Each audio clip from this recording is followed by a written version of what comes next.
Карасаң. Көрдүм. Жаккан жок. Неге жаккан жок?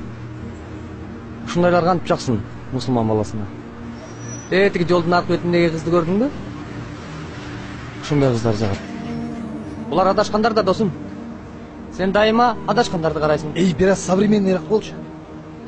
Ислам дини современный дин да, досум.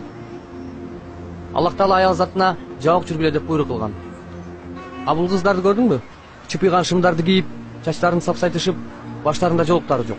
Тамеки чегип, арак ичкенге чейин барып атышат. Өзүң жактырып бер ошо. Кое турчу, азыр мен сага бирдеке көрсөтөйүн. Конфет жейсиңби, досум? Мунусун албайсыңбы? Муну тактан таап келген ким билет? Колуңду жуугансыңбы, жууган эмессиңби, ким билет? Көрдүңбү? Ачык менен жабыктын кир менен тазанын айырмасын.